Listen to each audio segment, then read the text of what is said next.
चलिए थोड़ा pH scale के बारे में हम जान लेते हैं, और पीएच स्केल पर हम निकाल सकते हैं कि कब ज्यादा क्या होगा, एसिडिक नेचर का कब होगा ज्यादा, कब एसिड क्या होगी, स्ट्रॉन्ग होगी ना, कब एसिड स्ट्रॉन्ग होगा, स्ट्रॉन्ग, कब वीक होगा, किस रेंज पर रहेगा ना, किस रेंज पर रहेगा तो क्या होगा, वीक होगा या स्ट्रॉन्ग होगा, इसके बारे में हम आज बात करेंगे। इसी तरह बेस के बारे में भी बात करेंगे, बेस के बारे में भी हम बात करेंगे। बेस ये भी दो तरीके के होते हैं, एसिड होते हैं दो प्रकार के, स्ट्रॉन्ग एसिड, वीक एसिड।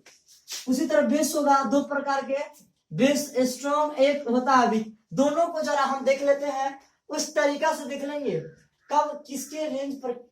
अगर मान लो कोई सब्सटेंस दे रखा है ना, तो वो क्या है, कोई केमिकल सब्सटेंस, तो उसके बारे में पता करना है कि जो उसकी क्या बोलते हैं, उसकी जो एसिडिक नेचर है या बेसिक नेचर है या न्यूट्रल है, ये किसके द्वारा पता करेंगे, पीएच स्केल के द्वारा। पीएच स्केल के बारे में जरा बताते हैं आपको, पीएच स्केल क्या है, पीएच स्केल ना, या पीएच वैल्यू के बारे में हम बात करेंगे, ठीक है। चलिए एक आता है वैज्ञानिक जिसका नाम है सोरेनसन। क्या नाम है, सोरे करते हैं रे सन, सोरे करते हैं, सोरेनसन। याद रखना ट्रिक इसके लिए क्या है, सोर करते हैं ये सन, सन मैंने होता है बेटा, सोर कर रहे हैं, सारे के सारे क्या कर रहे हैं, सोर कर रहे हैं। चुप हो जा, डर लग रहा है, आगे में डैडी ऐसे बोल सकते हो। इसको याद करने का ट्रिक क्या हो जाएगा, सोरेनसन, यानी सोर करना है सन। याद रखना सोर कर रहे हैं क्या, सन, यानी सोरेनसन, यहां से बन गया trick.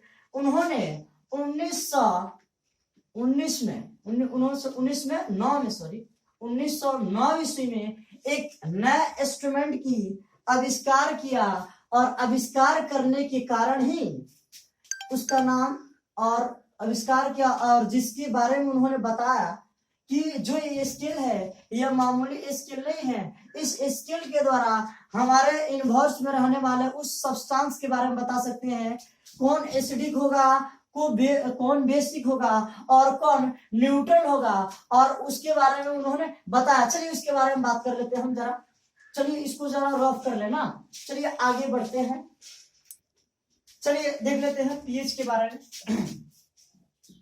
PH scale, pH scale देख लिया मैंने। इसमें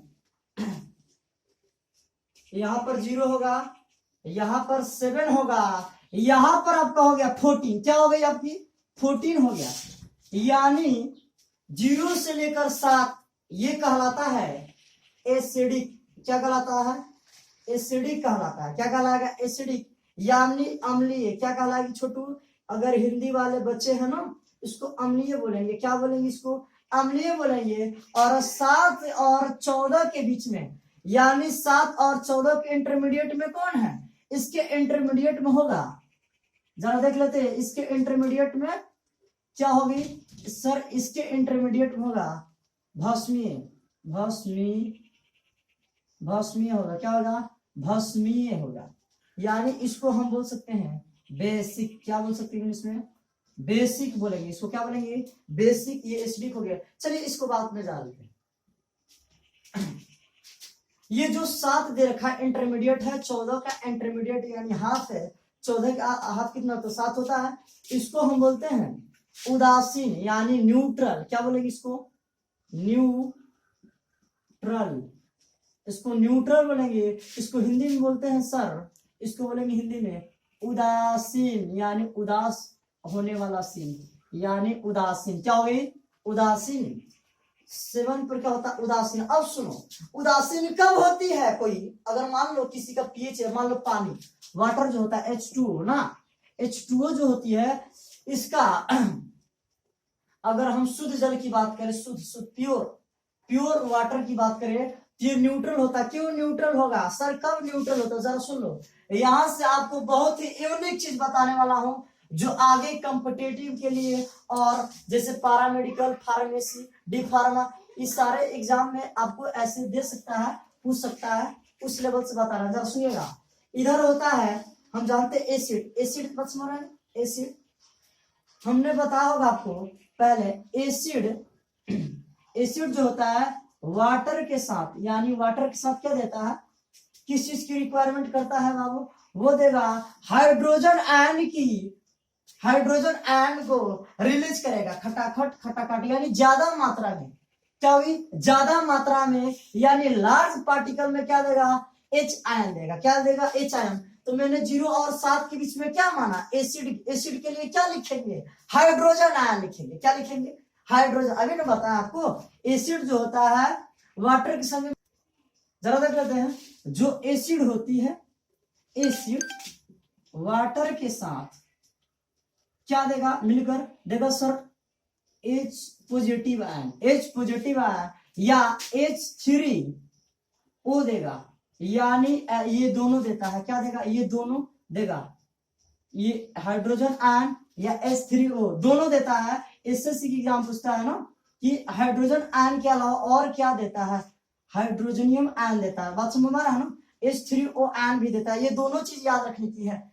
बहुत सारे बच्चे जो होते हैं इसी चीज को जानते हैं, लेकिन इसको भी जानो, ये भी देता है, क्या देगा, ये भी देता है, एक्सपेरिमेंटल चीज है, जरा इसको देख लेते हैं आगे। ये बात समझ आई, लेकिन सर जो बेस होता है वो बताओ। मैंने एसिड का देख लिया, जो एसिड होता है वाटर में जुड़कर क्या देगा, एच आयन देगा। तो मैं क्या यहाँ पर 7 और 0 के बीच में एसिडिक नेचर है, क्या मैं वहां पर लिख सकता हूँ, सर बिल्कुल लिख सकते हैं। तो मैंने यहाँ पर लिख दिया H+ लिख दिया, कोई दिक्कत नहीं होने वाली, कोई दिक्कत नहीं होने वाली है। अब देख लो जरा, जरा सा देख लो रे बाबू, तुम तो जिंदगी संवर जाएगी तेरी नामो। चलो जरा देख लो, हम जानते हैं जो बेस होती है, क्या होती है छोटू, बेस, ये वाटर के साथ, किसके साथ, वाटर के साथ जब ये मिलेगा तो क्या दे देगा हमको सर, हमको देगा OH निगेटिव आयन, इसको बोलते हैं OH निगेटिव आयन को हाइड्रोक्साइड, क्या बोलते हैं इसको, हाइड्रोक्साइड या हाइड्रोक्सिल समूह बोलेंगे, ठीक है। OH निगेटिव आयन दिया, मैंने यहाँ पर OH निगेटिव आयन कहाँ पर लिखांगे, हम लिखेंगे बेस है ना बाबू। हम जानते हैं 7 और 14 के बीच में जो होता है ना, उसकी जो रेंज होती है वो बेस की होती है, जबकि 0 और 7 के बीच में किसकी रेंज होती है तो किसकी होगी, तो होगी एसिड का, एसिडिक का। हो गया बात समझ में। अब सुनो, ये सर प्लस में है, हेलो, ये देखो इसके जो आयंस है ये प्लस है, इसके जो आयंस है माइनस है, ये H+ है, ये H-। जब अलग अलग आयन रहेगा तो जब अलग अलग रहेगा तो जुटता है, क्या होता है, जुड़ता है, डिस्प्लेसमेंट करेगा उधर। ये H कई को H मैंने बताया होगा, जब बैलेंसिंग बताया होगा ना यहाँ पर तो बताया होगा, जरा समझना इस बात को। इस H को हमें 2 तरीका से लिख सकता हूँ, कितना तरीका से, पहला इस तरीका से लिख सकता हूँ, H2 भी लिख सकता हूँ या ऐसे भी लिख सकता हूँ। बात दोनों का दोनों क्या होती है, बिल्कुल सेम, लेकिन कंपाउंड के जो नोमेनक्लेचर किया जाता है, यानी वहां पर हम नामकरण करेंगे या जब उसको क्या करेंगे, बनाएंगे, कंपाउंड का निर्माण करते हैं, तो वहां पर इसकी क्या होती है, कुछ वहां पर घटने होते हैं जिसके अनुसार उसको चेंज कर दिया जाता है। तो सुनो यहाँ पर, ये H+ में है, इधर माइनस में है, ये निगेटिव आयन, ये पॉजिटिव आयन। जब अलग अलग रेडिकल रहता है, जब अलग अलग आयन रहता है तो ये जुड़ जाता है, तो ये H दिया है, ये H दिया है, लेकिन ये प्लस है, ये माइनस है, ये पॉजिटिव आयन, ये निगेटिव आयन है, तो ये जुड़ेगा तो बना देगा H2, क्या बना देगा, H2 बना दिया। बोल, ऑक्सीजन पर क्या है, कोई चार्ज है, ऑक्सीजन के आगे कुछ नहीं है तो क्या है सर, 1 है, तो मैं ऑक्सीजन के लिए लिख दूंगा, ये बन गया आपका H2O। क्या बन गया, यहाँ से आप इस चीज को प्रूव कर दिए। मैं pH स्केल से आपने क्या प्रूव कर दिया बाबू, जल कैसे बनता है, जल जरा समझो, जल कैसे बनता है, H है, इधर माइनस वाला, इधर वाला प्लस वाला, यानी जो H यहाँ पर दिया है पॉजिटिव आयन दिया है, ये OH निगेटिव आयन, यानी इसमें H, एगो H, दो H हुआ, मैंने 2 यहाँ पर H लिख दिया, और दोनों H लिखने के कारण ही ये आप देख रहे हो ऑक्सीजन भी बाकी है। क्या बाकी है, ऑक्सीजन। मैंने ऑक्सीजन को भी यहाँ पर लिख दिया, ये बना दिया H2O। इसी H2O को बोलते हैं जल। यानी जल की पीएच वैल्यू को आपने प्रूफ कर दिया, और प्रूफ करने के कारण ही जल का पीएच वैल्यू क्या हो जाएगा बाबू, हो जाता है इसका 7। यानी इसको और बेहतर तरीका से याद करने का ट्रिक हो जाएगा, क्या हो जाएगी ट्रिक, जल का सर पीएच वैल्यू कितनी होती है, तो आप बोलना क्या मैं जल को सप्ताह में यानी 7 दिन यूज करते हैं कि नहीं करते हैं, बिल्कुल करते हैं। जब 7 दिन यूज करते हैं तो कहिएगा इसका पीएच वैल्यू भी होगा क्या 7 होगा, क्या होगा 7 होगा। उम्मीद करता हूं आपको समझ में आ रहा होगा, बात समझ में आए। अब चलिए जरा इसको अब हम समझ लेंगे, ये चीज समझ लिए, लेकिन कुछ और भी बेहतर तरीका से समझना है। कब किस पर होगा प्रबल, यही मेन चीज है, उसके बाद कुछ मेन नहीं है। यही से आपके बोर्ड एग्जाम में पूछेगा और कॉम्पिटिटिव लेवल तक। यहां से ज्यादा क्वेश्चंस क्या होते हैं, आते हैं पीएच से आता है। अगर एसिड और बेस पढ़ रहे हो, सॉल्ट पढ़ रहे हो, यहां से आएगा आपका, यही चीज आता है। चलो मिटा दे रहा हूं, ये चीज मिटा देते हैं। यहां से क्वेश्चन यही आता है, यही आता है, और उसको मैं बहुत अच्छा तरीके से बता दिया आपको। आप पढ़ो, ईमानदारी के साथ मेहनत करते रहिए घर पर, हमेशा एक्सीडेंटली पढ़ाई करो, हमेशा पढ़ाई में कुछ अलग से फिनोमिना करो तुम, उसमें उसको यादगार रखो। चलिए बात कर लेते हैं पीएच की ना, पीएच वैल्यू या स्केल, स्केल चलो बना लेते हैं। यहां तक ये 0 हुआ, ये 7 हुआ, सर ये 14 हुआ। चल देख लो इधर, जरा ध्यान दो। जब हमारा, हेलो जरा ध्यान दीजिएगा, जब मेरा पीएच स्केल या रेंज जो आ रही है, वैल्यू आ रही है, वो 3.5 आएगी। जब 3.5 से, हेलो, जब 3.5 से अगर इधर रहेगा 0 के तरफ, तो वो कहलाता है strong base, strong acid, sorry strong acid क्या कहलाएगा, स्ट्रॉन्ग एसिड। बोलो कोई दिक्कत, यहां पर देख लो स्ट्रॉन्ग एसिड हुआ ना। अब जरा देख लो, जब इधर रहेगा 3.5 से 7 के तरफ रहेगा, इसको बोलते हैं वीक, हेलो क्या बोलिएगा, वीक एसिड, इसको बोलेंगे वीक एसिड। ये आपका क्लियर हो गया, वीक एसिड। अब देखो जरा, यहां पर हम देख लेते हैं उस चीज को। अगर 7 से और 10 की बात करें, इसमें कितने चीजें दिया है, 7 दिया ना, 3, 7 3 कितना होता है, 10 होता है। 7 में 3 जोड़ोगे तो 10 होगा, 10 हो गया। इधर 4 यानी हो गया 4 3 7, यानी इसका भी कितना होगा आधा, यानी हम मान सकते हैं 10 मान लो, क्या मान लेंगे 10.5 मान लो, यहां से आती है।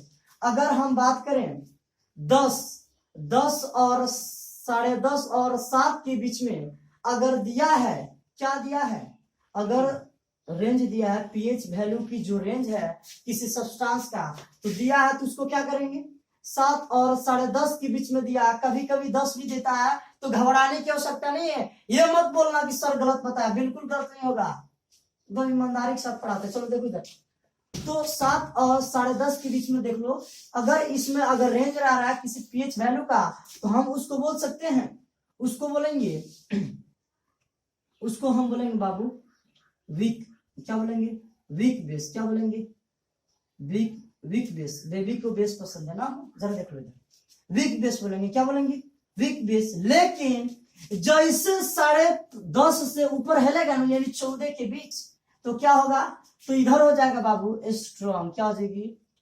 Strong base. यहां से competitive exam paramedical, pharmacy, D pharma, उसके एग्जाम में पूछता है पीएच स्केल के द्वारा बताइए हमको, अगर वैल्यू दे देगा, जैसे फिगर दे देगा, उस पर दिया रहेगा वैल्यू, अब बताना है तो 5%। चलिए जरा देख लेते हैं इसको। ये हो जाएगा स्ट्रॉन्ग बेस, क्या होगी मेरा, स्ट्रॉन्ग बेस होगी। यहां समझिए, सुनो, हमेशा बात याद रखना, जितना भी हम चीज खाते हैं ना, जितना भी चीज खाते हैं, मान लो मैंने इमली खाई, क्या खाई, इमली, इसको याद रखने का ट्रिक है इट्टा, क्या याद रखिएगा, इट्टा ना बाबू, याद रखना, इमली इट्टा, यानी इसे इमली, अट से टाट्रिक, ट से टार्टरिक एसिड यानी टार्टरिक अम्ल पाया जाता है। जितने भी हम चीजें को खाते हैं, नींबू हुआ ना, नींबू हुआ, आंवला हुआ, या मैं बोल सकता हूं उसको भी, क्या उसका नाम, हाँ टमाटर हुआ, जिसमें ऑक्जेलिक अम्ल पाया जाता है। जितने भी हम अम्ल को खाते हैं ना, वो सारे के सारे वीक एसिड होते हैं। कौन एसिड होता है? Weak acid. जितने भी हम मान लो एंटासिड होता है, इनो बनता है ना, जिसमें मैग्नीशियम मिल्क मिलाकर बनाया जाता है, उसमें भी स्ट्रॉन्ग एसिड को नहीं मिलाया जाता है। हमेशा ही दवा जो होती है, मेडिसिन होती है, उसमें भी हम क्या मिलाते हैं? वीक एसिड को ही मिलाते हैं। ठीक है, एंटासिड जो बनाया जाता है उसमें भी वीक एसिड होता है, क्योंकि ये हमें क्या करें? हानि ना करें। जितनी हाई क्वालिटी की होती है ना एसिड, यानी बोल सकते हैं स्ट्रॉन्ग एसिड होता है, इसको हम लोग क्या करते हैं? प्रयोगशाला में या किसी भी चीज को क्या करते हैं? उसकी संरक्षण में करते हैं, या उसको अलग अलग तरीकों में किया जा सकता है। बहुत सारे उसके होते हैं तरीके, लेकिन याद रखना जितने भी हम चीज को एसिड के रूप में खाते हैं, खट्टा पदार्थ, मैंने गुपचुप खाता है, आप लोगों ने गोलगप्पा, पानी पूरी खाता हो, उसमें जो मिलाया जाता है पाउडर, खट्टा चीज, इमली उमली मिलाया जाता है, उसमें कौन सी होगा? वीक एसिड होगा। बात समझ में आ गई? अब चलो, जो हम लोग खाते हैं इनो में बेस होता है, यानी कड़वापन लगता है, आपने खाया भी होगा, उसमें क्या होता है? वीक बेस होता है। क्या होता है? Weak base. अगर सुनिए क्या बोलेगा यहां से, जरा समझो, जरा समझ लो बाबू। अगर पीएच वैल्यू 7 से जैसे जैसे कम होगा, क्या होगा? अगर 7 से जैसे जैसे कम होगा, उसकी अम्लीयता का गुण बढ़ते चला जाता है। क्या होती है? बढ़ते चला जाता है। लेकिन यही उल्टा हो जाता है। 18 मिनट बनाते हैं, 10 मिनट कॉलेज, 15 मिनट